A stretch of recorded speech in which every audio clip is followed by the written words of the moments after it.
We're going to move on now to that deepening crisis over the missing Washington Post columnist who appears to have been murdered inside the Saudi consulate in Istanbul.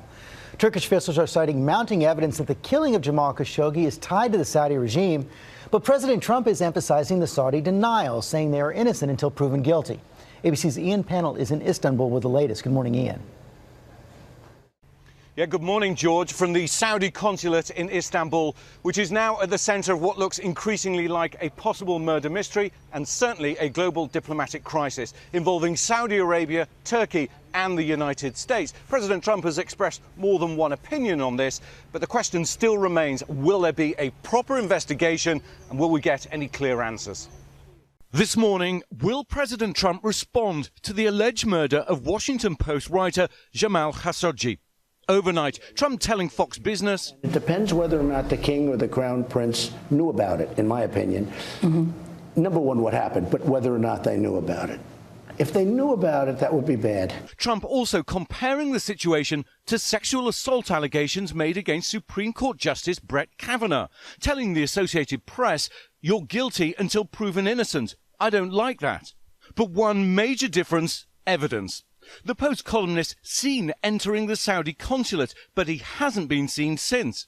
And as a vocal critic of the Crown Prince, he had many enemies in Saudi. This morning, Trump's top diplomat Mike Pompeo was on the ground in Turkey, meeting with the country's foreign minister and president. This after a photo op with King Salman and a meeting with the Saudi Crown Prince. Turkish authorities are accusing the Saudis of murdering Khashoggi in the Saudi consulate in Istanbul, something the royal family denies. Really strong and old allies. So we face a lot of challenges together. This morning, according to a report from the New York Times, at least 9 of 15 suspects identified by Turkish authorities worked for the Saudi security services, military or other government ministries. Nearly 2 weeks after the journalist's disappearance, Turkish investigators searched the consulate for 9 hours. But just hours before, a cleaning crew seen here entered the consulate ahead of the investigative team's arrival. On Tuesday, the Turkish president said investigators were searching for toxic materials, suggesting the consulate could have been recently painted. According to the AP, investigators found certain evidence Khashoggi was killed there, but sources telling ABC there are no conclusions so far. Turkish officials giving the Washington Post scans of passports, members of an alleged hit squad. According to the Wall Street Journal this morning, Turkish officials have shared evidence of a gruesome audio recording with the United States and Saudi Arabia that reportedly indicates how Khashoggi was killed in the office of the Saudi Consul General. On the recording, a voice can allegedly be heard recommending other people present listen to some music while he dismembered Mr. Khashoggi's body. So the detective work continues here this morning. ABC sources confirming that attempts to get into the Consul General's house were rebuffed by the Saudis yesterday. They're going to try again today.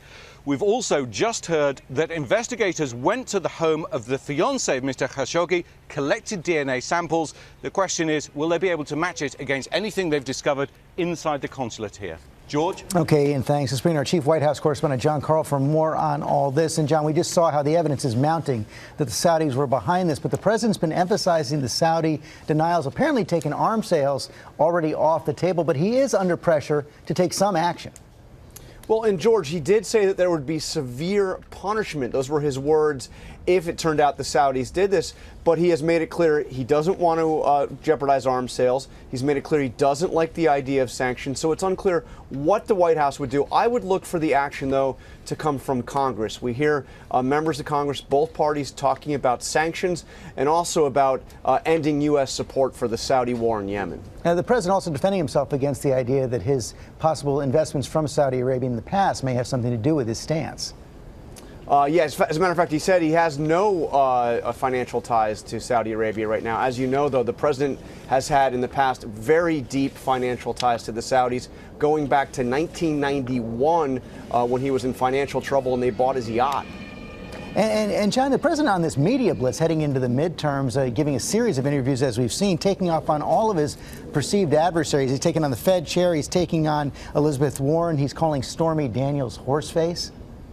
Yeah, he's done more interviews, taken more questions from the press, George, in the past week than he has during any previous time period of his presidency. All over the map, going after his enemies harsh. And also, George, in an interview with AP, making it clear that if the Republicans were to lose the House, that he would not be to blame. He was asked directly, would you bear any responsibility? And his answer was a simple no. Even as the elections are becoming nationalized. John Carl, thanks very much.